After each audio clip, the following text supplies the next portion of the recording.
Hello friends, welcome back to my channel. तो आज के আমি যাব আমন ধানের বীজ বপন করতে। তাই আমি আজ সকালে উঠে গাড়িতে তেল ভরে নিচ্ছি। তারপরে এতগুলো বস্তার মধ্যে গোবর সার ভরে গাড়িতে চাপিয়ে দিয়েছি। এই গোবর ভর্তি বস্তাগুলো আমাদের জমিতে নিয়ে যাব।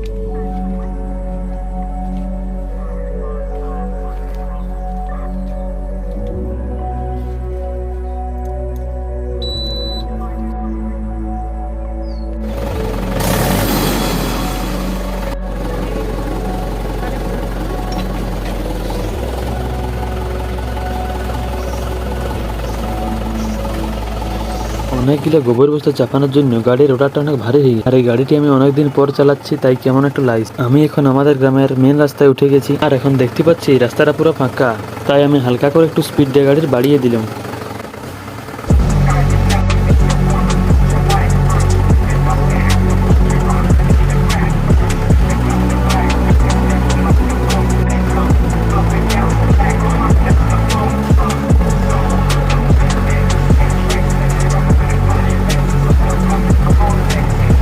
এখন আমি আমাদের সুন্দর গ্রামটির সবুজ ও সংকীর্ণ রাস্তার মধ্যে দিয়ে যাচ্ছি।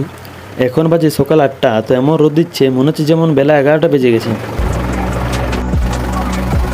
এই জায়গাটা জল যাওয়ার কেনেলের খাল ছিল, তো ভাবলাম যে গাড়িটা বের করতে পারবো কিনা, কিন্তু আস্তে আস্তে পেরিয়ে গেল। যদিও এই গাড়িগুলোর খালে ডোবাই কাজ, তাই ঢুকি যাইয়া তাড়াতাড়ি উঠে গেল। যাওয়ার রাস্তাটা এতটাই সরু, একটি সাইকেল যাওয়ার মতো রাস্তা। আর রাস্তার ধারটায় শুধু শিয়াকুল কাটা আর খেজুর কাটায় ভরে আছে। তাই আমি আস্তে আস্তে এই জায়গাটা পেরিয়ে গেলাম।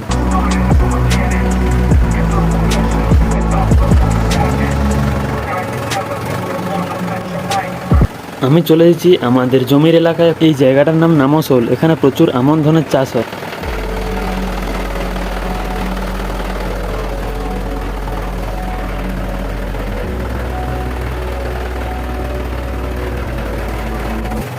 এই জায়গাটা অনেকটা খাল, তাই গাড়িটাকে নামাতে ভয় লাগছিল, তবুও সাহস করে আস্তে আস্তে নামিয়ে দিলাম।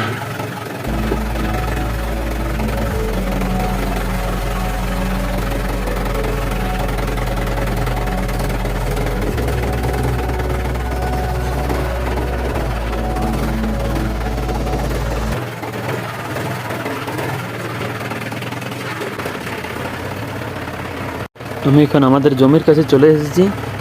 গোবর সারগুলো গাড়ি থেকে নামিয়ে আমি জমিতে ঢেলে দিচ্ছি।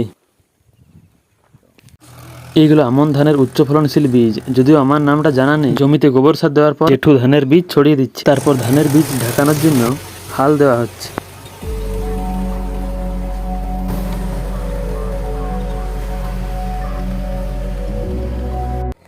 এই আমন ধান জুন জুলাই মাসে রোপণ করা হয় এবং অক্টোবর নভেম্বর মাসের সময় কাটা হয়।